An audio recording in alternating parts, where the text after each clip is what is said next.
চোখের পানি, মনের আবেগ, যা আছে আপনার ভিতরে, কষ্ট, দুঃখ, যন্ত্রণা, সব আল্লাহকে ঢেলে দিবেন ইনশাআল্লাহ।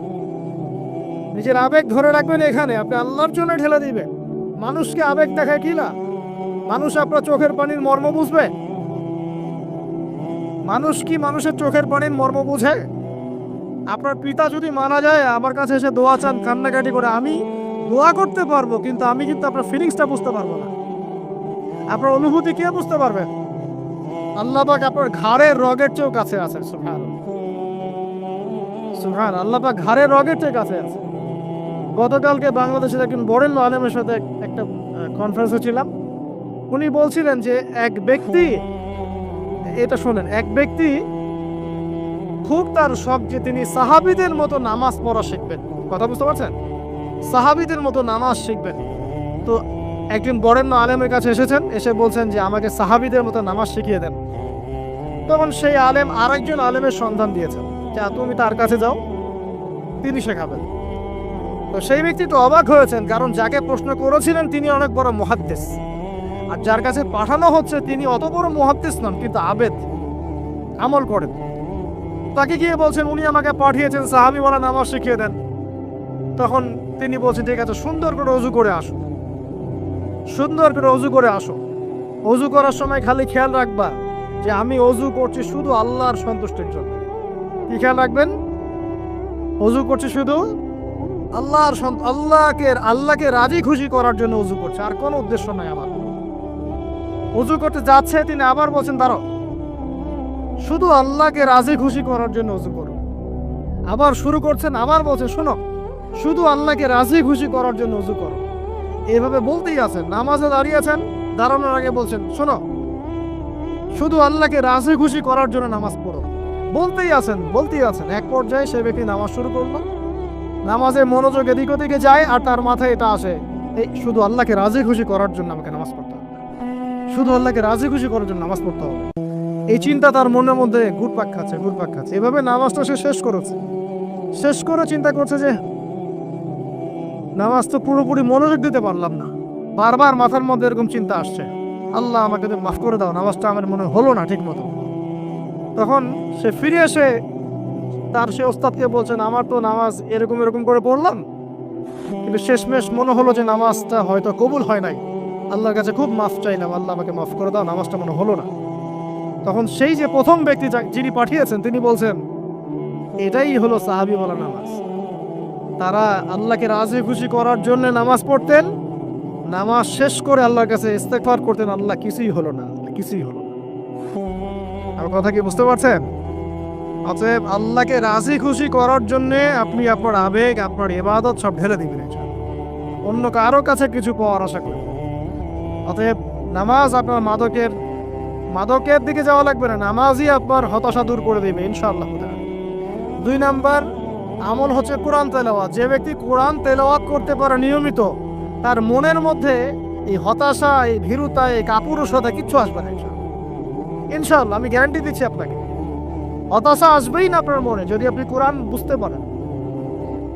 কোরআনের একটা আয়াত নিয়ে কোনো সময় দেখা যায় 2-3 ঘন্টা সময় পার হয়ে যাচ্ছে, আয়াতটা ছেড়ে সামনে যেতে পারছি না। কোরআনের ভিতরে ঢুকলে আপনি দুনিয়াই ভুলে যাবেন কি হচ্ছে আশপাশে।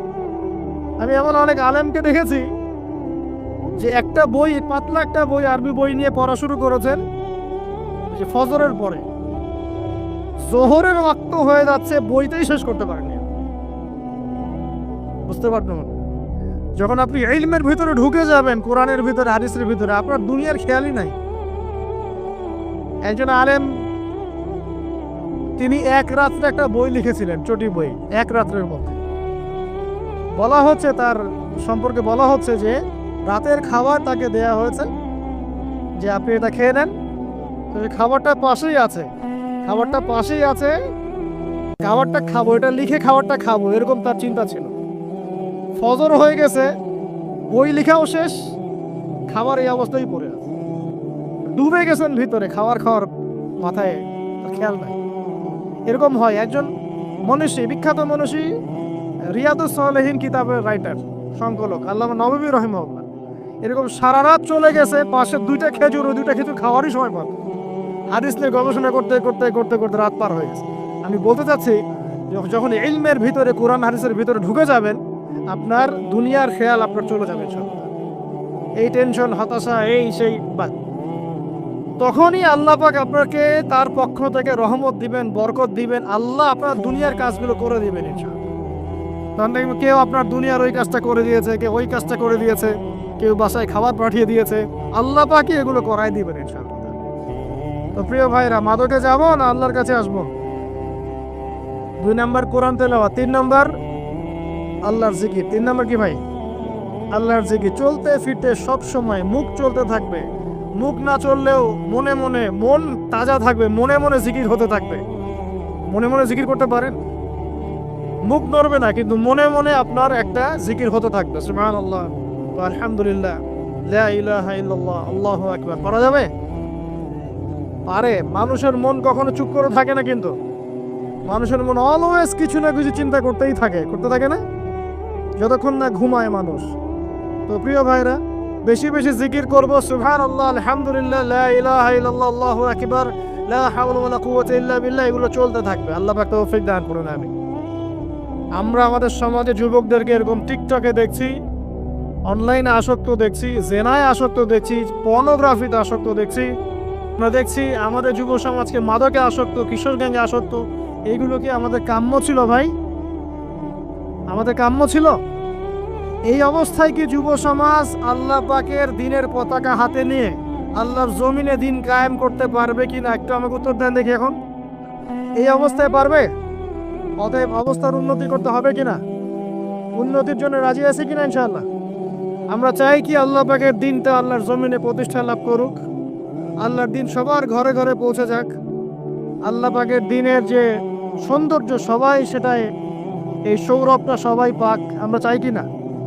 সমাজে শান্তি প্রতিষ্ঠা হোক, আবার সেই রাসূলের মতো যুগ চলে আসুক, আমরা চাই কি না? অতএব আমাদের সবাইকে যৌবনের এই প্রলোভনগুলো থেকে বেরিয়ে এসে আল্লাহ পাকের ইবাদতে আত্মনিয়োগ করতে হবে। আল্লাহ পাক আমাদের সবাইকে তৌফিক দান করুন, বলি আমিন। আমাদের সবাইকে আল্লাহ রাব্বুল আলামিন কোরআন এবং হাদিসের গভীর জ্ঞান অর্জন করার তৌফিক দান করুন, বেশি থেকে বেশি ইবাদত করার তৌফিক দান করুন। আল্লাহ পাক সবাইকে হারাম সমস্ত রিজিক থেকে বাঁচিয়ে রাখুন। জেনা, ব্যভিচার এবং নারীর ফিতনা, মাদক থেকে আল্লাহ বাঁচিয়ে রাখুন। আল্লাহ পাক আমাদের সবাইকে হালাল রিজিক, হালাল সম্পর্ক যথেষ্ট করে দিন। আল্লাহ পাক আমাদের সবাইকে যেন দিনের দাওয়াতের মেহনত করার তৌফিক দান করেন এবং আলেম ওলামার সাথে পরামর্শ করে দিন শেখার এবং বোঝার তৌফিক দান করেন। যুবতী দিনী বোনদের জন্য, এখানে বোনরা আছেন না? আছেন কি না? দিনী বোনরা আছেন? একটা নসিহত দিনী বোনদের জন্য আমি একটা নসিহত করতে চাচ্ছি, একটা নসিহত। আমার এই একটা নসিহত একটু মন দিয়ে শুনুন প্রিয় দিনী বোন। রাসূলুল্লাহ সাল্লাল্লাহু আলাইহি ওয়াসাল্লাম আমাদের দিনী বোনদের জন্য জান্নাতে যাওয়ার একটা ফর্মুলা বলে দিয়েছেন। আমি কি বলবো সেটা? আচ্ছা, রাসূলুল্লাহ সাল্লাল্লাহু আলাইহি ওয়াসাল্লাম বলেছেন আমাদের দিনী বোনেরা, আমাদের মায়েরা, এই নারী জাতি মাত্র 4টা কাজ করলে জান্নাতের যে কোনো দরজার ইচ্ছা প্রবেশ করতে পারবে। খুশি হন নাই? কয়টা কাজ? মাত্র 4টা। 1, যদি আমাদের দিনী বোনেরা 5 ওয়াক্ত নামাজটা ওয়াক্ত মতো পড়ে, আল্লাহ পাক তৌফিক দান করুন, বলি আমিন। 2 নাম্বার, যদি তারা রমাদান মাসের রোজাটাকে ঠিক মতো আদায় করতে পারে। 1 নাম্বার 5 ওয়াক্ত নামাজ ঠিকঠাক আদায় করা, 2 নাম্বার রমজান মাসে সওম রাখা, 3 নাম্বার তাদের লজ্জাস্থানের হেফাজত করা, মানে শরঈ পর্দা মেনটেন করা, শরঈ পর্দা মেনটেন করা। এবং আমি বলে দেই, চেহারাটা আপনাদের পর্দার অন্তর্ভুক্ত। এটা নিয়ে অনেক বাকবিতণ্ডা হয় না সমাজে, চেহারা দেখানো যাবে কি যাবে না ইত্যাদি। চেহারা আপনার পর্দার অন্তর্ভুক্ত বিষয়, ফুল স্টপ। এর উপরে ফতোয়া অনেকভাবে দিচ্ছে, কিন্তু বরেণ্য উলামায়ে কেরামের কিতাবগুলো ঘাটাঘাটি করেন, তাদের ফতোয়া হচ্ছে চেহারা আপনার পর্দার অন্তর্ভুক্ত বিষয়, চেহারা ঢেকে রাখবেন। আল্লাহ পাক তৌফিক দান করুন। চোখ থাকবে খোলা, ঠিক আছে। 4 নাম্বার, স্বামীর আনুগত্য করতে হবে। স্বামীর আনুগত্য, এই যে আনুগত্য শব্দ শুনলেই মানুষের একটা মানে নেগেটিভ ধারণা তৈরি হতে পারে। স্বামীর আনুগত্য মানে কি আমি তার দাসত্ব করব? আনুগত্য মানে, প্রিয় দিনী বোন, আনুগত্য মানে দাসত্ব নয়। আনুগত্য মানে কোরআন সুন্নাহর যে বিধানগুলো আপনার স্বামী আপনাকে পালন করতে বলবে আপনি সেগুলো করবেন, আপনি করতে বাধ্য। কিন্তু স্বামী যদি কোরআন সুন্নাহর বাইরে কিছু করতে বলে সেটা মানতে আপনি বাধ্য নন। স্বামী যদি আপনাকে বলে যে সুদ খাও, এই সুদি এনজিওতে আসো, নাম লেখাও। স্বামী যদি আপনাকে বলে যে আসো বেপর্দায় বাইরে যাই, সাজুগুজু করে বের হও, চলো ঘুরে আসে বেপর্দায়। স্বামী যদি বলে দেবরকে একটু খাবারটা দিয়ে আসো, আমার অফিসের কলিগ আসছে, খাবার পরিবেশন করো, আসো ডাইনিংয়ে আসো, এই যে হারাম কাজ বেপর্দার আদেশ করছে, সুদের আদেশ করছে, আপনি সেগুলো পালন করবেন না। কিন্তু হালাল বৈধ যে কোনো বিষয় আপনি স্বামীর আনুগত্য করবেন, এটা আপনার উপর ফরজ। এই 4টা কাজ যদি আপনি করতে পারেন, জান্নাতের যে কোনো দরজারই ইচ্ছা আপনি প্রবেশ করতে পারবেন ইনশাআল্লাহ। আল্লাহ পাক আমাদের দিনী বোনদেরকে এই 4টা কাজ করার তৌফিক দান করুন। আমাদের সবাইকে আল্লাহ পাক জান্নাতের জন্য কবুল করুন, বলি আমিন। আরেকটা বিষয় বলতে চাচ্ছিলাম, সেটা হলো ওই যে প্রথমে বলেছি যে সূরা ইউসুফের সেই সমাধানটা বলবো কি না? আচ্ছা, সূরা ইউসুফটা ইনশাআল্লাহ আমি আরেকদিন পুরো সূরাটা সংক্ষিপ্ত করে আলোচনা করব ইনশাআল্লাহ। যদি একটা লেকচারে সম্ভব হবে বলে মনে হচ্ছে না আমার কাছে, 2টা বা 3টা লেকচারে নিয়ে আসবো ইনশাআল্লাহ। তবে আজকে একটা চিজ খালি বলছি, ইউসুফ আলাইহিস সালামের জীবনটা খুবই ট্র্যাজেডিপূর্ণ। নবীর পরিবার থেকে ভাইদের শত্রুতায় ওই যে কূপে চলে গেলেন, কূপ থেকে চলে আসলেন মিশরের বাজারে, সেখান থেকে বিক্রি করে দেয়া হলো তাকে, রাজা তাকে কিনে নিলেন, তারপরে সেখানে তিনি বড় হতে লাগলেন রাজপ্রাসাদে। তারপরে ওই যে রাজার কি স্ত্রী তাকে জেনার জন্য আহ্বান করেছিল, সেখান থেকে তিনি জেলখানায় চলে গেলেন, আবার জেলখানা থেকে আবার মিশরের খাদ্য মন্ত্রণালয়ের দায়িত্ব পেলেন, তারপরে তিনি মিশরের শাসকের দায়িত্ব পেয়ে গেছেন, তাই তো? আচ্ছা, এর মধ্যে একটা জায়গা খালি বলবো আজকে আমরা। টপিকটা কি দিবা তোমরা? টপিকটা হচ্ছে চলমান বৈশ্বিক অর্থনৈতিক সংকটে ইউসুফ আলাইহিস সালামের সমাধান। মনে থাকবে? চলমান এই বৈশ্বিক অর্থনৈতিক সংকটে ইউসুফ আলাইহিস সালামের সমাধান কি ছিল? ইউসুফ আলাইহিস সালাম জেলখানায়, কোথায় বলেন তো? জেলখানায়। তখন দুজন ব্যক্তি তাকে বলছে, ইউসুফ, আমরা দুজন দুটো স্বপ্ন দেখেছি, তুমি কি স্বপ্নের ব্যাখ্যা দিতে পারবে? আমরা তোমাকে সত্যবাদী বলে মনে করি। ইউসুফ আলাইহিস সালাম বলছেন, খাবার আসার আগেই তোমাদেরকে স্বপ্নের ব্যাখ্যা দিয়ে দেব। একজন বলছে, আমি দেখলাম আমার মাথায় রুটি রাখা আছে আর পাখি এসে রুটির থেকে খেয়ে ফেলছে। আমার কথা বুঝতে পারছেন কিনা ভাই? আচ্ছা, 2 নাম্বার, দ্বিতীয় ব্যক্তি বলছে, আমি দেখলাম আমি শরাব পান করাচ্ছি আমার মনিবকে। কথা বুঝতে পারছেন? এখন ইউসুফ আলাইহিস সালাম বলছেন, তুমি যে শরাব পান করাচ্ছ মনিবকে, তোমাকে অতি সত্বর মুক্তি দেওয়া হবে ইনশাআল্লাহ। আর যার মাথার উপর থেকে রুটি খেয়ে নেওয়া হচ্ছে তাকে শুলদণ্ড দেওয়া হবে, মৃত্যুদণ্ড দেওয়া হবে। কি বললেন? একজনকে দেওয়া হবে মৃত্যুদণ্ড, একজন কি হবে? ছাড়া পাবে। আর যাকে মনে হলো যে ছাড়া পাবে, ইউসুফ আলাইহিস সালাম বললেন, তুমি যখন ছাড়া পাবে তোমার মনিবের কাছে, মালিকের কাছে আমার কথা বলো, আমার কথা আলোচনা করো। কিন্তু শয়তান তাকে ভুলিয়ে দিল, সে আর কথা বলতে পারল। আরো কয়েক বছর চলে গেল, ইউসুফ আলাইহিস সালাম তখনও জেলেই আছে। একদিন এই রাজা স্বপ্ন দেখলেন।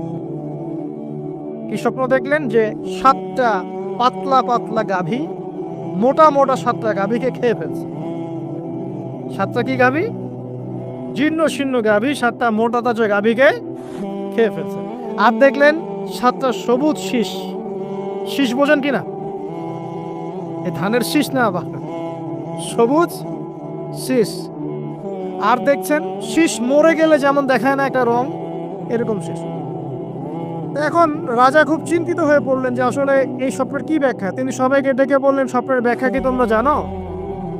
তখন রাজ্য পরিষদের এই যে এমপি মন্ত্রী যারা আছে তারা বলছেন, না, এটা কি স্বপ্ন, এটা একটা বাজে স্বপ্ন, উদ্ভট স্বপ্ন, আমরা এগুলার মানে জানি না। আমরা হলো তাই তো বলতাম নাকি ভাই? কিন্তু ওই ব্যক্তি স্মরণ হয়ে গেল যে ছাড়া পেয়েছে, আরে ইউসুফ তো স্বপ্নের ব্যাখ্যা দিতে পারে। দৌড়ে গেলেন তিনি জেলখানায়। ইউসুফ আইয়ুহা সিদ্দিক, হে সত্যবাদী নবী ইউসুফ, আমাকে কি এই স্বপ্নের ব্যাখ্যা বলতে পারবেন? 7টা জীর্ণ শীর্ণ গাভী 7টা মোটা তাজা গাভীকে খেয়ে ফেলছে। ইউসুফ আলাইহিস সালাম এই স্বপ্ন শুনে বললেন,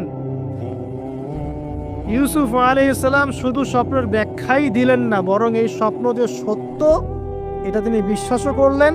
এই স্বপ্ন একটা সমস্যাকে নির্দেশ করছে এটাও বুঝে ফেললেন, এই সমস্যার সমাধানও তিনি দিয়ে দিলেন। বলেন সুবহানাল্লাহ। আমার কথা বলছেন, ইউসুফ আলাইহিস সালাম স্বপ্নের ব্যাখ্যা দিচ্ছেন না, বরং স্বপ্নটা যে সত্য তিনি মেনে নিচ্ছেন এবং এই স্বপ্নের ফলে একটা সামনে খারাপ সময় আসতে যাচ্ছে এটা তিনি বিশ্বাস করছেন এবং এর সমাধান তিনি জাতিকে দিচ্ছেন।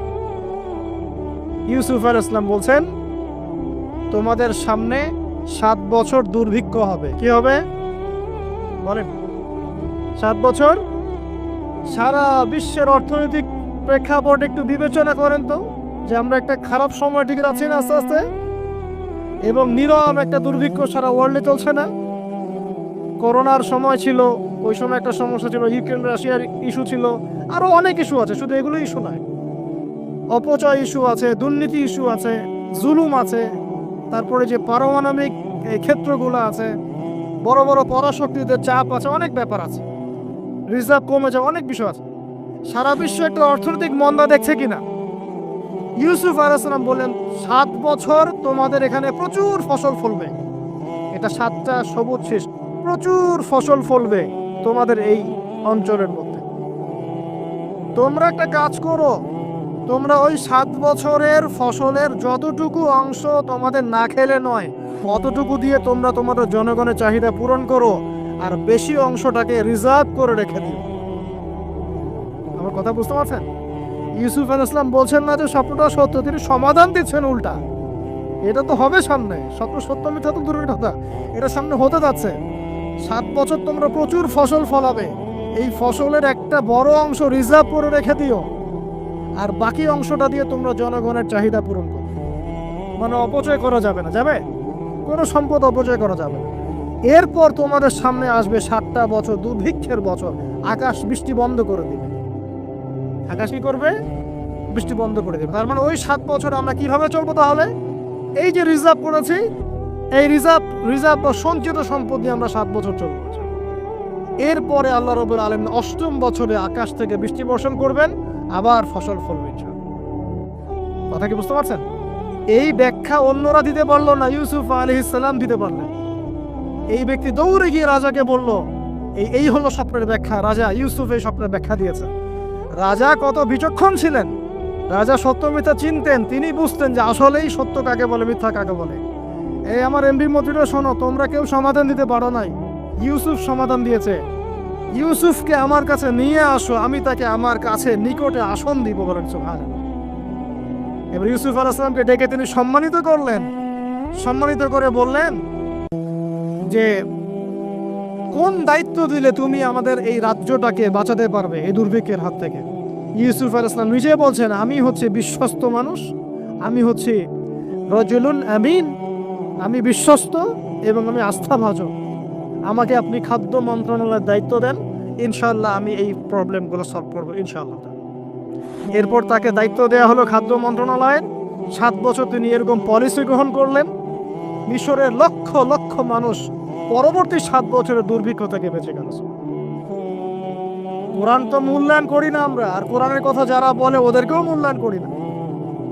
এই জন্য আমরা বলছি, বর্তমান চলমান অর্থনৈতিক সংকটের সবচেয়ে বড় সমাধান হচ্ছে এক, ভাই জনগণ হই আর সরকার হই, কোনো সম্পদ অপচয় করা যাবে না। আমরা সম্পদ অপচয় করি না? আপনি অজু করেছেন, আপনি 1 বালতি পানিতে অজু করেছেন, ট্যাপ ছেড়েছেন, মসজিদের 1 বালতি পানি চলে গেছে, কেন পানি অপচয় করবেন? আমাদের 5টা ফ্যানের দরকার নেই বাসায়, আপনি 5টা ফ্যান চালাচ্ছেন কেন? আপনি ঘর থেকে বের হলেন, ফ্যান চলছে, কেন চলছে? ঘর মুছেছেন, ফ্যান ছেড়ে দিয়েছেন, এই যে পাখা বাতাসে শুকাবে মাটি, কেন? এসি চালিয়েছেন, 24 ঘন্টা চালানোর কি দরকার? 2 ঘন্টা চালিয়ে বন্ধ করলে হয়। বিদ্যুতের ব্যাপার, গ্যাসের ব্যাপার, তেলের ব্যাপার, আমরা কি কম অপচয় করি মনে হচ্ছে আপনার কাছে? আমরা প্রচুর অপচয় করি। আর আমরা জনগণের সাধু না, আমরা বেশি অপচয় করি। আমরা অপচয় করি না ভাই, প্রমাণ আপনি নিজের বাসায় পাবেন। পানির অপচয়, আপনার তেলের অপচয়, আপনার গ্যাসের অপচয়, আপনার বিদ্যুতের অপচয়, এগুলোর উপর কঠিন আইন করা দরকার। অপচয় করলে শাস্তি দিতে হবে, অপচয় করা যাবে না। অপচয় কমালে কি হবে? আমরা সম্পদ বেশি রিজার্ভ করতে পারবো। এই যুগে কি কি সম্পদ রিজার্ভ করলে আমরা সচ্ছল হতে পারবো? এই হেদায়েতগুলো আপনাকে ওই সোকল প্রোটেস্ট্যান্ট মৌলবীরা দিতে পারবে না ইনশাআল্লাহ তাআলা, কারণ তাদের কাছে ইকোনমিক্সের জ্ঞান নাই। এই যুগে যদি আমরা গ্যাস রিজার্ভ করতে পারতাম, তেল রিজার্ভ করতে পারতাম, গোল্ড রিজার্ভ করতে পারতাম, সিলভার রিজার্ভ করতে পারতাম, এবং যে কারেন্সি সারা ওয়ার্ল্ড ওয়াইড চলছে এখন, এগুলোকে রিজার্ভ করতে পারতাম, এবং জনগণের যতটুকুতে প্রয়োজন এতটুকু সাপ্লাই করে বাকিটা রিজার্ভ করে রাখতে পারতাম, আসন্ন সময়ে এটা দিয়ে আমরা বৈশ্বিক সংকট মোকাবেলা করতে পারতাম। আমার কথা রাগ করলেন? আমি কি কারো শত্রু, কোনো দলের লোক? আমি আপনাদের জাতির একজন, আপনার দিনই ভাই, আপনার শুভাকাঙ্ক্ষী, এবং আপনি আর আমরা ভাইয়ের মতো, নিজের ভাইয়ের মতো। আপনার গায়ে আঘাত থাকলে আমি কষ্ট পাবো, আপনাকে কে গালি দিলে আমি কষ্ট পাবো। আমাদের জনগণের ক্ষতি হলে আমাদের বুক কাঁদবে না? জনগণের ক্ষতি হলে, দুঃখ দুর্দশা হলে আমাদের বুক কাঁদা উচিত কি না? আমাদের সবাইকেই যার যার দায়িত্ব পালন করতে হবে। আমরাও অপচয় বন্ধ করে দেবো ইনশাআল্লাহ তাআলা। আমি আপনাদের ভাই এবং আমি আপনাদেরকে মহব্বত করি। আমরা জেনার পথে যাব না, আমরা হালাল সম্পর্কে থাকবো ইনশাআল্লাহ। যখন আপনি জেনায় চলে যাবেন, আপনার কলব থেকে আল্লাহ নূর নষ্ট হয়ে যাবে। এটা এমন একটা পাপ যেটা করার পর মানুষ আল্লাহর সামনে মাথা তুলে দাঁড়াতে পারে না, লজ্জায় চোখ নেমে যায়, ইবাদতে স্বাদ পায় না। যখন হারাম সম্পর্কে, ফ্রি মিক্সিং, এগুলোতে মানুষ থাকে, ইবাদতে মানুষ স্বাদ পায় না। দিনের পর দিন ইবাদত করে মনোযোগ আসে না, মন লাগে না, চোখ দিয়ে একটু পানি বের হয় না, আল্লাহর জন্য কাঁদতে পারে না, কারণ মনের মধ্যে তো নূর নাই। আর যখন একটা মেয়ে বেপরদায় থাকে, সে অনেক ইবাদত করলেও তার এই বেপরদায় থাকার কারণে সমাজের বহু মানুষের চোখের জেনা হয়ে যায়। এ থেকে ওই সব মানুষের পাপের ফল এই মেয়েটাকে ভোগ করতে হয়, এবং মানুষের চোখের বদনজর লাগে, ওই মেয়ে অসুস্থ হয়ে পড়ে মানসিকভাবে, শারীরিকভাবে। আমি আমাদের যুবক ভাই এবং বোনদেরকে রিকোয়েস্ট করব, আল্লাহর ওয়াস্তে চরিত্রটাকে পবিত্র রাখার চেষ্টা করুন। আল্লাহ পাক তৌফিক দান করুন। এই যুবককে আল্লাহ পাক আরো সে ছায়া দিবেন, যে একটা মেয়েকে পেয়েও আল্লাহর ভয় তাকে ভোগ করে নাই। আল্লাহ পাক এরকম যুবক ঘরে ঘরে তৈরি করুন। তাহলে কি করবেন ভাই? হালাল উপার্জনের ব্যবস্থা করবেন, ব্যাস সরাসরি বিয়ে করে ফেলবেন। পরিবারকে বোঝানোর চেষ্টা করবেন, না বুঝলে আন্দোলন শুরু করবেন যে আমি জেনা করতে চাই না, আমি বিয়ে করতে চাই, বিয়ে আমার দেওয়ানই লাগবো, এইরকম। ব্যাস, তারপর দেখবেন বাপ মা কেমন করে বিয়ে না দেয়। আল্লাহ সাহায্য করবে ইনশাআল্লাহ। আল্লাহ আমাদের যুবক ভাইদেরকে চরিত্র হেফাজত করার স্বার্থে বিয়েকে সহজ করে দিন। আমি আবার কাউরে নিয়ে পালায় যায় না, ওই কাজ করতে যায় না কিন্তু আবার, ঠিক আছে? কারণ এভাবে কোর্টে গিয়েও যদি একটা মেয়ে বিয়ে করে, এই বিয়ের জায়েজ না জায়েজ নিয়ে অনেক কথা আছে। অতএব এইসব ঝুঁকির মধ্যে যাবেন না, বাসায় বোঝানোর চেষ্টা করবেন। আর এক শ্রেণীর ব্যক্তি আছে যাদেরকে আল্লাহ পাক আরশের ছায়া দিবেন। তারা কারা? যারা গোপনে আল্লাহকে স্মরণ করে কাঁদতে পারে, বলি সুবহানাল্লাহ। এখন এই দুটো হাদিসের মধ্যে যুবকদের অবস্থান কি পেয়েছেন? আচ্ছা, আরেকটা শোনাই এবার। নবী সাল্লাল্লাহু আলাইহি ওয়াসাল্লাম বলেছেন, 5টা জিনিস আসার আগেই 5টা বিষয়কে মূল্যায়ন করো। 1, তোমার বার্ধক্য আসার আগেই তোমার যৌবনকে মূল্যায়ন করো। যৌবনের গুরুত্ব পেলেন তো এবার?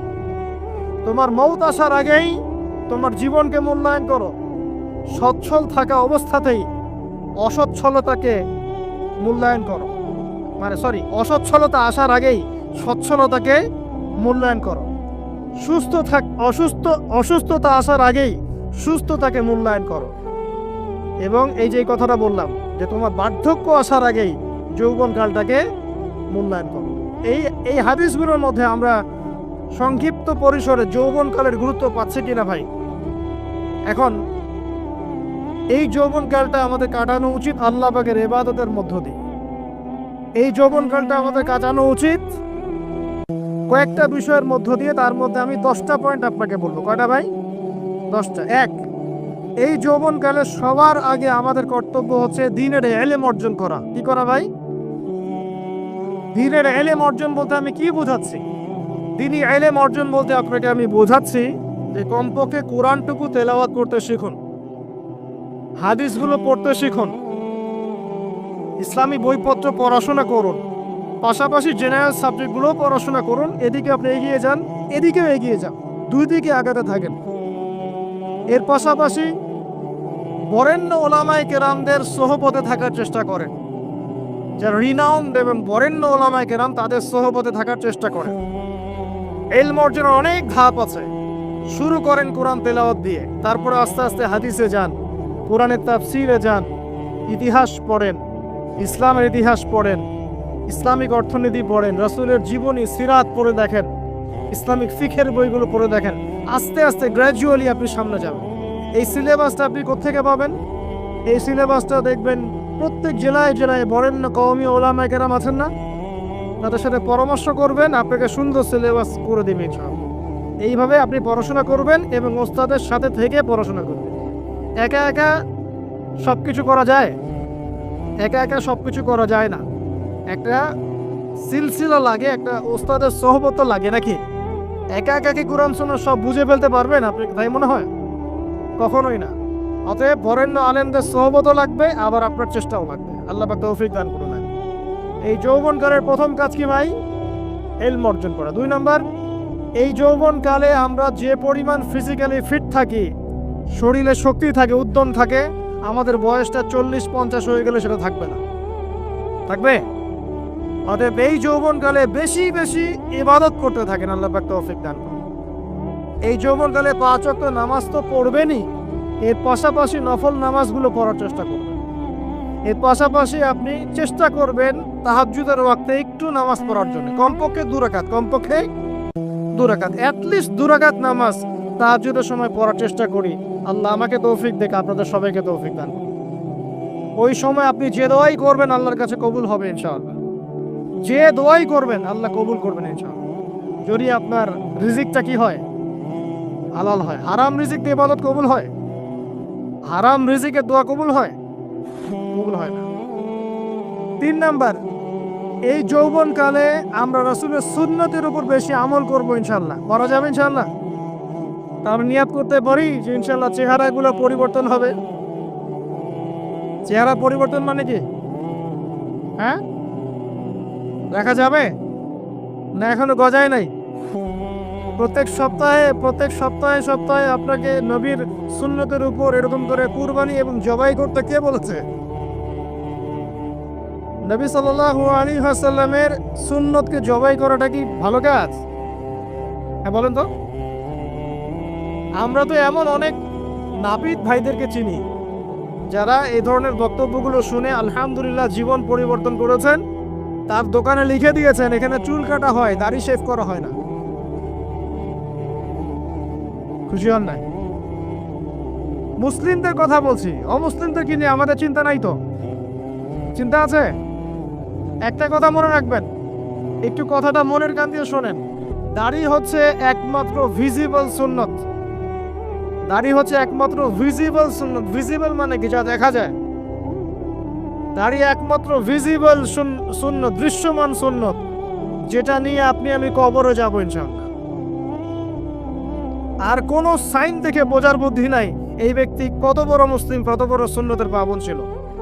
খালি কপালের সেজদার দাগ আর চেহারার দাড়ি বাকি থাকবে। কথা বুঝতে পারছেন ভাই? নিয়াত করা যায় একটু দাড়ি ছেড়ে দিব, নাকি দাড়ি রাখলে চাকরি পাবেন না?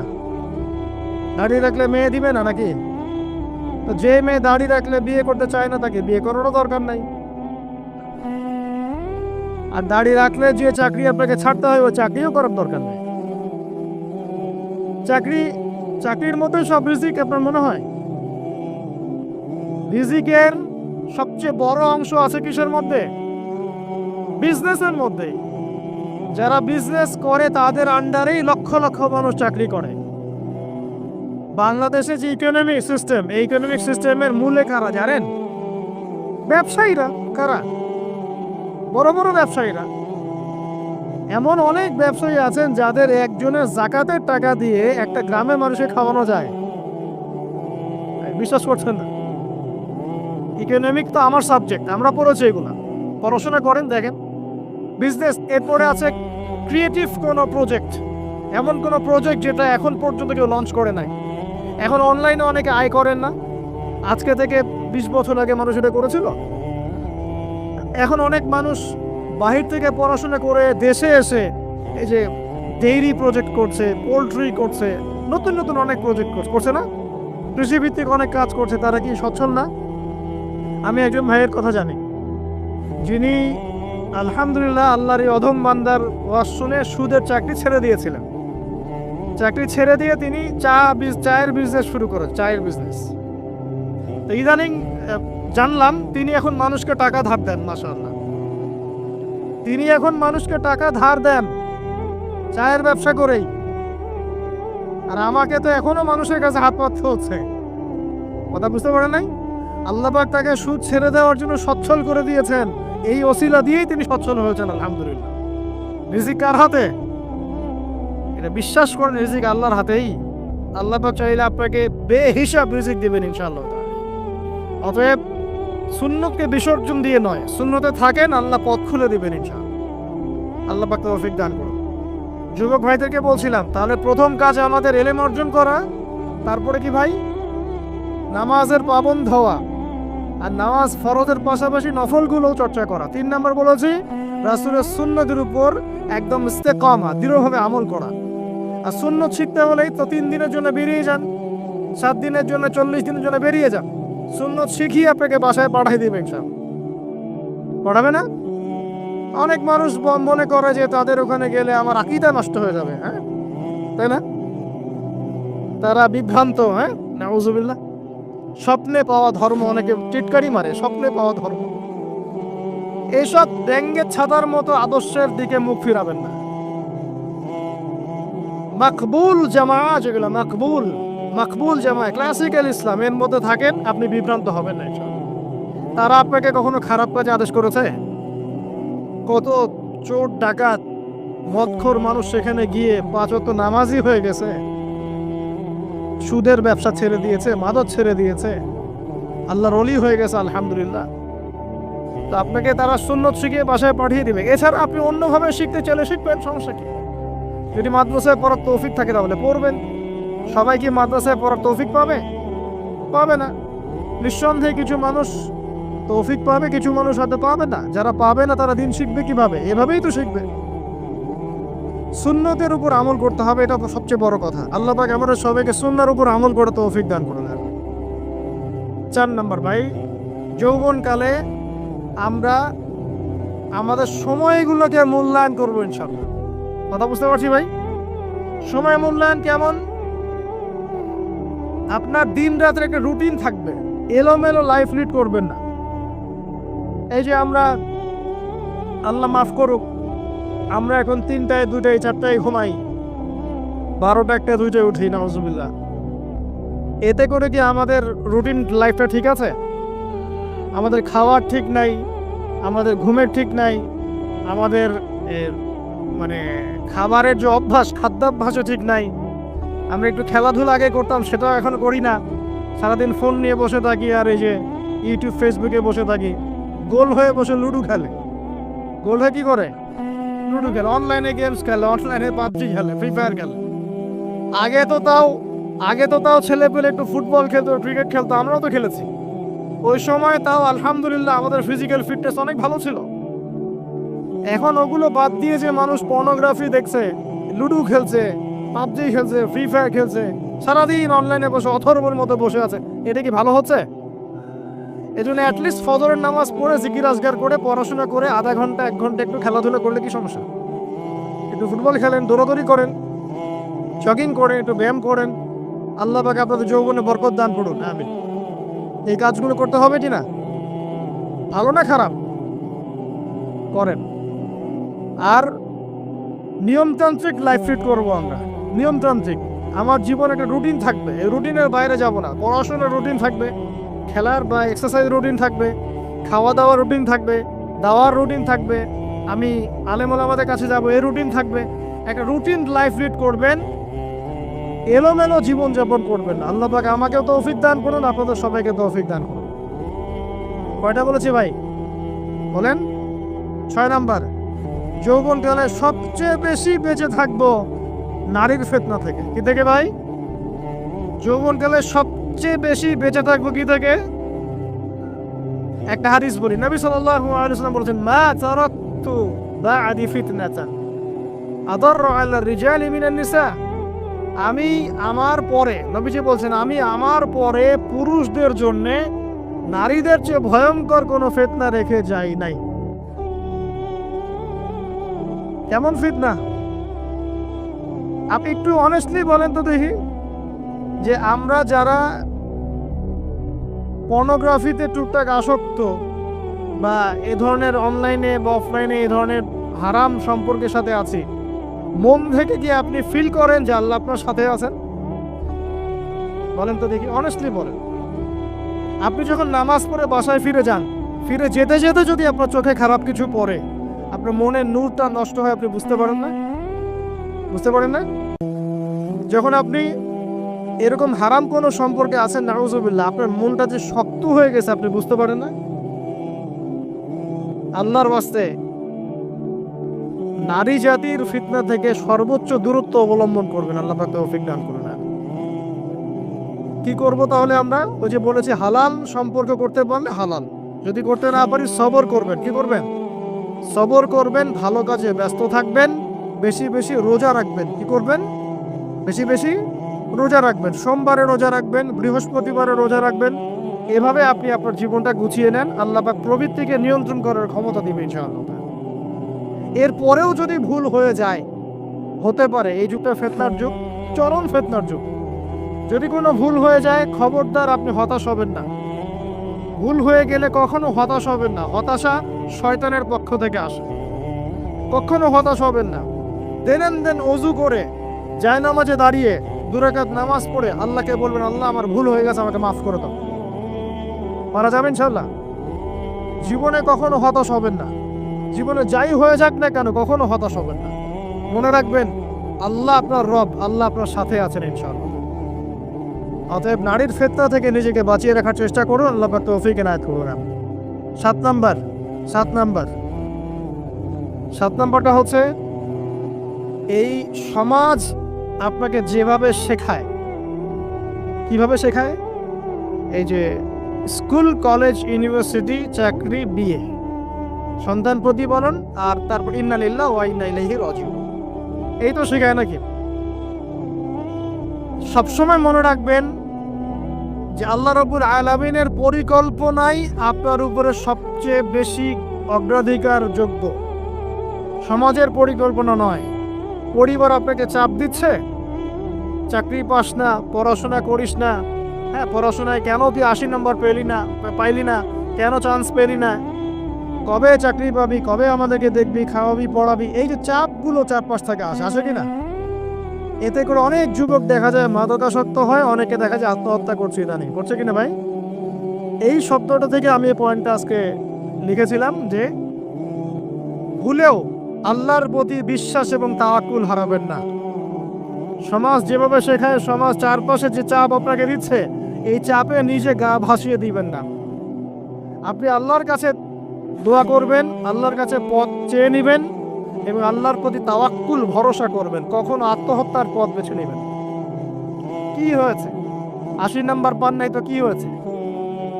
আপনি চেষ্টা করেছেন কিন্তু চান্স পান নাই তো কি হয়েছে? চেষ্টা তো করেছেন আপনি। আপনি চেষ্টা করেছেন ইউনিভার্সিটির চান্সের জন্য, আপনি চান্স পাই নাই, চেষ্টা করেছেন না আপনি? বাস, চেষ্টা করেছেন, পাই নাই, তাকদিরে ছিল পাই নাই, বাস। আমি আমার চেষ্টা করেছি। কখনোই আত্মহত্যার পথ বেছে নেবেন না। আর আমরা পিতা মাতাদেরকে রিকোয়েস্ট করব, কোনো অবস্থাতেই সন্তানকে এত বেশি চাপ দিবেন না যে সন্তানটার এই কোমরটাই ভেঙে চলে যায়। এই সমস্যাগুলো দিন দিন বাড়ছে সমাজের মধ্যে। কেন এত চাপ দিচ্ছেন? তার প্রতিভা কোথায় খুঁজে বের করুন। তাকে জোর করে কেন টেনে লম্বা করার চেষ্টা করছেন? আমাদের সমাজে বাচ্চা হয়ে গেলেই তার পিঠে একটা সিল মেরে দেয়, হয় ডাক্তার না হলে ইঞ্জিনিয়ার। কেন?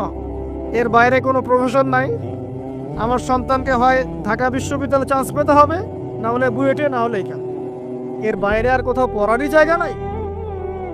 আর এখানে পড়লেই আমার সে ছেলে বা আমার মেয়ে একদম সবচেয়ে বড় জ্ঞানী হবে, অন্য কোনোভাবে হবে না, এটা গ্যারান্টি দেওয়া আছে? যারা সভ্যতা বিনির্মাণ করেছেন তারা কয়জন বড় বড় ডিগ্রি সার্টিফিকেট পেয়েছেন খুঁজে বের করে দেখেন, খুঁজে বের করে। আমরা ফিলোসফির মধ্যে যে ফিলোসফারদের হিস্ট্রি পড়েছিলাম তাদের মধ্যে বেশিরভাগই দেখা যায় স্কুলেও যায় না, কলেজেও যায়। আছে না এমন? আছে। আমি বলছি না আপনারা যাবেন না, আমি বলছি জ্ঞানের মানদণ্ড এটাই নয় যে আমার সার্টিফিকেট অর্জিত হয়েছে। সার্টিফিকেটটাই জ্ঞানের মানদণ্ড নয় তো। হ্যাঁ, প্রতিযোগিতার একটা জগৎ আছে, আমাকে সে জগৎ উতরাতে হবে। আপনি চেষ্টা করবেন, যদি না হয় তাকদিরে ছিল, হয় নাই, বাস হয় নাই। আমাকে আল্লাহ পাঠিয়েছেন তার ইবাদত করার জন্য, এখানে আত্মহত্যা করার জন্য আল্লাহ আমাকে পাঠান নাই। আমার জীবন যদি দিতেই হয় তাহলে আল্লাহর জন্য দিব ইনশাআল্লাহ। ঠিক আছে কথা? ব্যাস, দুনিয়ার জন্য না। আল্লাহ পাক বোঝার তৌফিক দান করুন। 8 নম্বরটা ইম্পর্টেন্ট এবং এটা আপনাদের জন্য মজাদার। সেটা হলো 8 নম্বরটা বেশি ইম্পর্টেন্ট। এটা হচ্ছে দিনের পথে চলার ক্ষেত্রে আপনি অনেক রকম মতবাদ পাবেন সামনে। কেউ বলবে আমারটা সঠিক, কেউ বলবে না ওরটা নয়, আমারটা সঠিক, কেউ বলবে না আমার দলটা সঠিক, কেউ বলবে না ওর সংগঠন সঠিক। এগুলো আপনার কান ভারী করে ফেলবে একদম। তখন মনে হবে যে আগেই ভালো ছিলাম রে ভাই, নামাজ পড়তাম না। এখন নামাজ পড়া শুরু করে দেখলাম যে আরে হাতটা বাঁধবো কথা, এটাই তো ফিক্স করতে পারতেছি না। আর আমার কিছু তো অভিজ্ঞতা আছে ভাই, নাকি ভাই? ওর আলোকে একটা কথা বল, সেটা হলো সমাজে কিছু ইখতিলাফি মাসআলা আছে, এই মাসআলাগুলো কানেও ঢুকাবেন না। আপনি ইবাদতের মধ্য দিয়ে আল্লাহকে পাওয়ার চেষ্টা করবেন। এবং চিরায়ত একটা ইসলাম আমরা ফলো করছি না, এই ইসলামের মধ্যে এমন কিছু নাই যেটা আপনাকে জাহান্নামে নিয়ে যাবে, এমন কিছু নাই। হ্যাঁ, প্রত্যেকটা ঘরানার মধ্যে কিছু বিভ্রান্ত মানুষ থাকতে পারে, এমন কিছু মানুষ এমন আমল করছে যে আমলটা হয়তো কোরআন এবং হাদিসে নাই। এটা তার সমস্যা, কোরআন সুন্নাহর সমস্যা নয়। কথা বুঝতে পারছেন?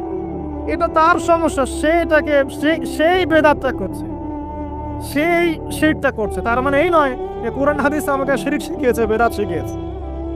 কোরআন এবং হাদিসে যেটা আছে এটা সুন্দর, এবং এটা চিরায়ত একটা ক্লাসিক্যাল ইসলাম আমাদের কন্টিনেন্টে আছে, বাংলাদেশেও আছে। এখানে থাকলে আপনি বিভ্রান্ত হবেন না ইনশাআল্লাহ তাআলা। বরেণ্য ওলামায়ে কেরামদের কাছে গিয়ে অন্তত একজন হকপন্থী আলেমের সাথে পরামর্শ করে আপনি আমল করার চেষ্টা করবেন। আর যে বিষয়গুলো নিয়ে ইখতিলাফ আছে এইগুলো নিয়ে সমাজে মত পার্থক্য সৃষ্টি করে সমাজটাকে বিভক্ত করতে যায় না। আল্লাহর ওয়াস্তে মসজিদ ভাগ করতে যায় না, সমাজকে ভাগ করতে যায় না। জাতিগত ঐক্যটা রক্ষা করেন, আল্লাহ পাক বোঝার তৌফিক দান করুন। আর যদি মানুষের মধ্যে খারাপ কিছু দেখি, ওই খারাপ কিছু বিষয়টা আমি এড়িয়ে যাবো ইনশাআল্লাহ। আর কোনটা ভালো কোনটা খারাপ আমি বুঝবো কিভাবে? আমি 10 জন আলেমের সাথে পরামর্শ করবো, ব্যাস। আমি এত বড় আলেম নই, তাহলে আমি 10 জন আলেমের সাথে পরামর্শ করব যে হুজুর এই বিষয়টা চলছে, এটা সম্পর্কে আসলে বিষয়টা কি। একটা ঘরানার দিকে কখনো আপনি সাম্প্রদায়িকভাবে বায়াসড হয়ে যাবেন না।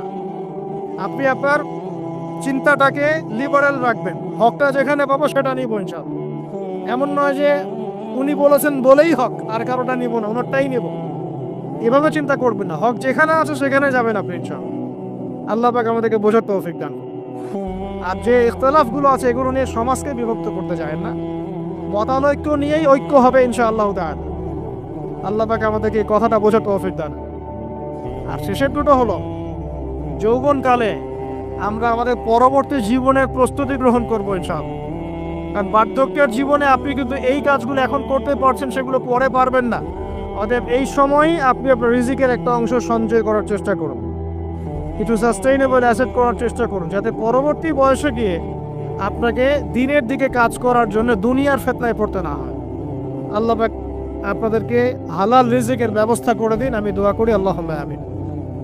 আর সবশেষ যেটা বলতে চাচ্ছিলাম, দেখুন যৌবনকালে আমরা যা করতে পারবো অন্য সময় পারি না। তাই এই যৌবনেই ইলম অর্জন করে আল্লাহ পাকের দ্বীনের এই দাওয়াতের মেহনত আমরা শহরে শহরে, গ্রামে গঞ্জে, জেলায় উপজেলায়, প্রত্যন্ত অঞ্চলের সমস্ত জায়গায় পৌঁছে দিব ইনশাআল্লাহ। যৌবনকালে আমরা বেশি বেশি দাওয়াতি কাজ করার চেষ্টা করবো, আল্লাহ পাক তৌফিক দান করুন। যতটুকু জানেন, আপনি এতটুকু জানেন না যে নামাজ পড়তে হয় 5 ওয়াক্ত, তাহলে নিজে পড়েন, মানুষকে নামাজের দাওয়াত দেন। আপনি এতটুকু জানেন না যে ভাই সুদ খাওয়া হারাম, জানেন কি না ভাই? বাস আপনি মানুষকে বলেন যে ভাই হালাল খাই, সুদ না খাই। আপনি এতটুকু জানেন না যে জেনা করা হারাম, বাস আপনি আপনার বন্ধুকে দাওয়াত দেন, ভাই জেনার দিকে যাস না এবং হারাম অ্যাফেয়ার্সে যাস না। যতটুকু জানেন অতটুকু মানুষের কাছে পৌঁছে দেন। আল্লাহ পাক তৌফিক দান করুন। যুবক ভাইদেরকে আমি এই 10টা নসিহত করলাম আজকে। এই নসিহতগুলো একটু মেনে চলেন, যৌবনটা সুন্দর হবে ইনশাআল্লাহ। এছাড়া অনেক নসিহত আছে, এগুলো ওই যে বইগুলোর নাম বলে দিয়েছি, আল্লামা তাকি উসমানী হুজুরের যে বইগুলো, এগুলো পড়েন, ইনশাআল্লাহ দেখবেন আরো অনেক হেদায়েত আপনি পাবেন। মোটা দাগে কথা হচ্ছে ইলম অর্জন করতে হবে। রাজি আছে কিনা ভাই? রাজি আছে কিনা বলেন? ইলম অনুযায়ী আমল বাড়িয়ে দিব। রাজি আছে কিনা? হকপন্থী ওলামায়ে কেরামের সাথে পরামর্শ করে চলবো। রাজি আছে কিনা?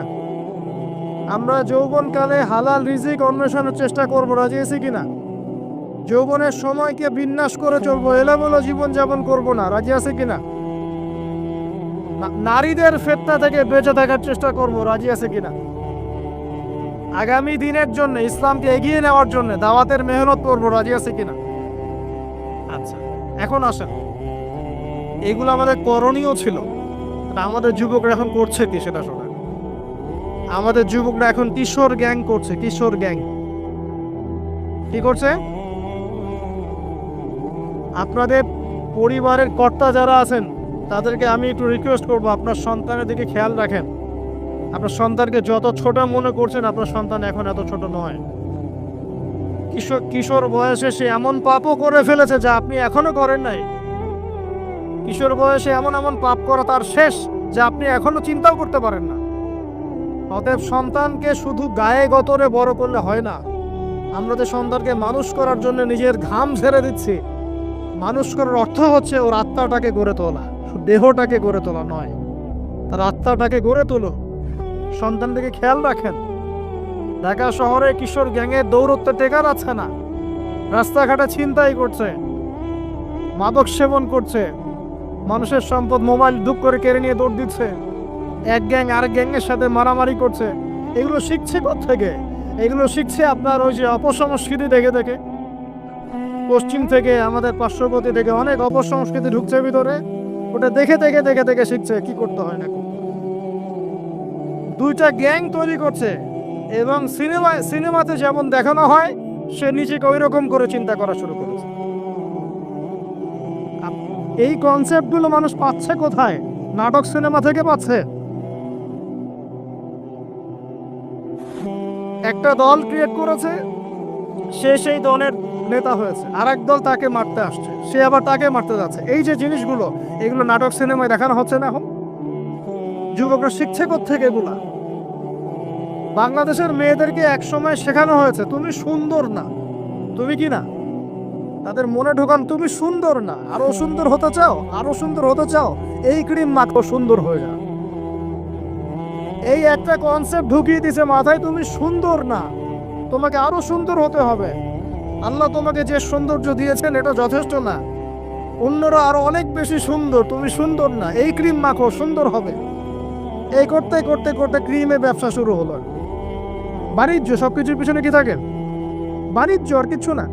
তারপর শুরু হলো যে পার্লার, অমুক ক্রিম, তমুক ক্রিম, অমুক সোনো, এই সেই, বাস মেয়েরা পাগল হয়ে গেল। বাস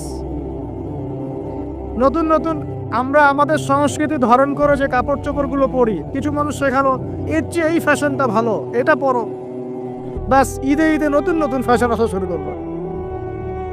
আরে পাঞ্জাবি পায়জামা পরো তো আমাদের বাপদাদাদেরই সুন্নত, বাঙালিদেরই সুন্নত। সব বাদ দিয়ে এখন আমরা কি শুরু করেছি দেখেন তো। এগুলো কিন্তু মিডিয়া দিয়ে আপনাদেরকে ঢোকানো হয়, মিডিয়ার থ্রু দিয়ে। আমরা দেখছি এখন যুবকরা, বহু যুবক মাদকাসক্ত হয়ে যাচ্ছেন, হচ্ছেন কিনা? কিসের এত হতাশা ভাই? কি হয়েছে? আপনার গার্লফ্রেন্ড আপনাকে ছেড়ে চলে গেছে? তা গেছে না, হয়তো কি হয়েছে? কি হয়েছে? গার্লফ্রেন্ড ছেড়ে চলে গেছে তো কি হয়েছে? আল্লাহ পাকের জমিনে কি মেয়ের অভাব নাকি? আরে শেষ জামানে একজন ছেলের পিছনে 40টা মেয়ে ঘুরবে।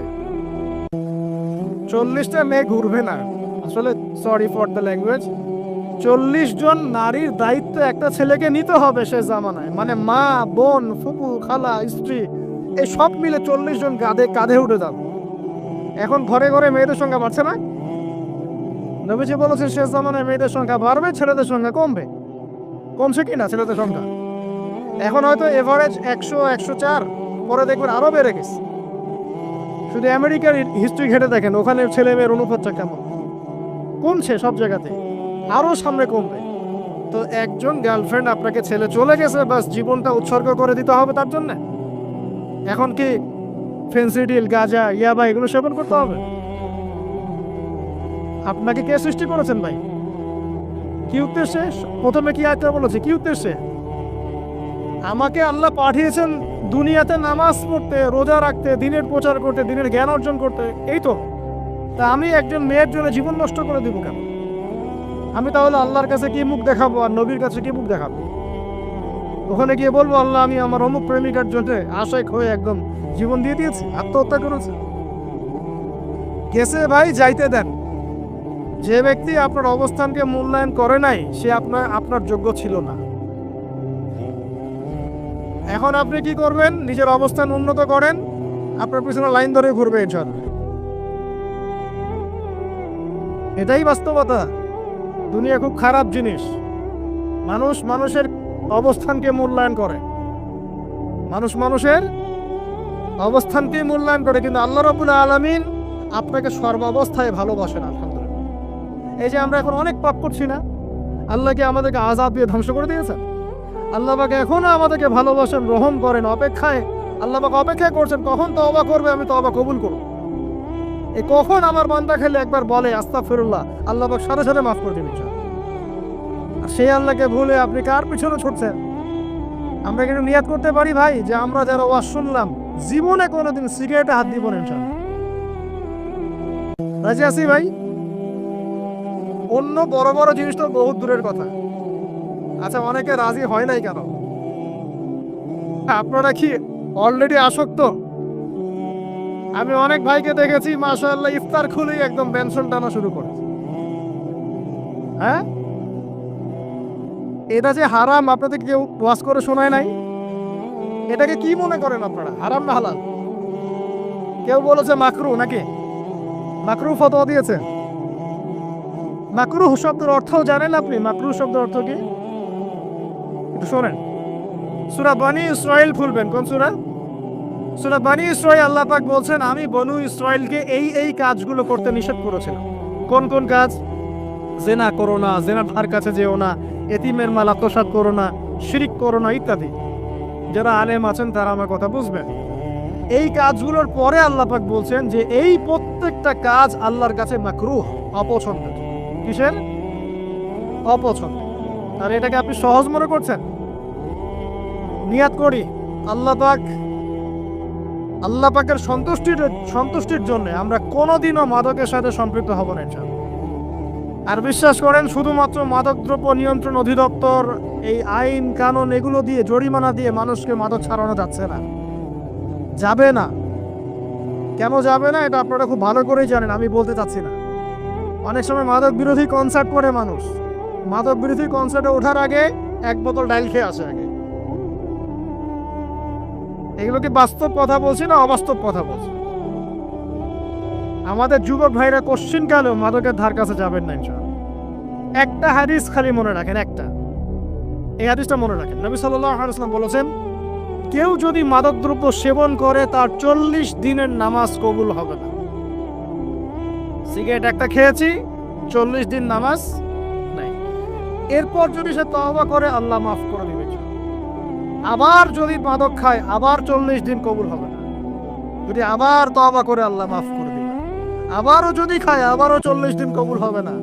আবারও তওবা করলে আল্লাহ আবার মাফ করে দিবে। চতুর্থবার সে যদি মাদক খায়, আল্লাহ রাসূল সাল্লাল্লাহু আলাইহি ওয়াসাল্লাম বলছেন আল্লাহ পাক কিয়ামতের মাঠে তাকে তিনাতুল খাবাল পান করাবেন। কি পান করাবেন? তিনাতুল খাবাল। সাহাবীরা বললেন ইয়া রাসূলুল্লাহ এটা কি? তিনাতুল খাবাল কি? নবী সাল্লাল্লাহু আলাইহি ওয়াসাল্লাম বলছেন এটা হচ্ছে জাহান্নামীদেরকে আযাব দেওয়ার পর তাদের রক্ত মাংসের যে পুঁজ বের হবে, এই যে ড্রিঙ্কস, জাহান্নামের হার্ড ড্রিঙ্কস, এই ড্রিঙ্কসের নাম হলো তিনাতুল খাবার। আল্লাহ পাক আমাদের সবাইকে মাদক থেকে বাঁচিয়ে রাখুন। হতাশা মাদক দিয়ে দূর হয় না। হতাশা দূর হবে, বলে দিব, তিনটা জিনিস, মাত্র তিনটা। কয়টা ভাই? এক, 5 ওয়াক্ত নামাজ। এক কি? নামাজে আপনি অজু করে সিজদা দেন, ইনশাল্লাহ আপনার মনে প্রশান্তি না আসলে আমাকে এসে বলেন যে আসে নাই।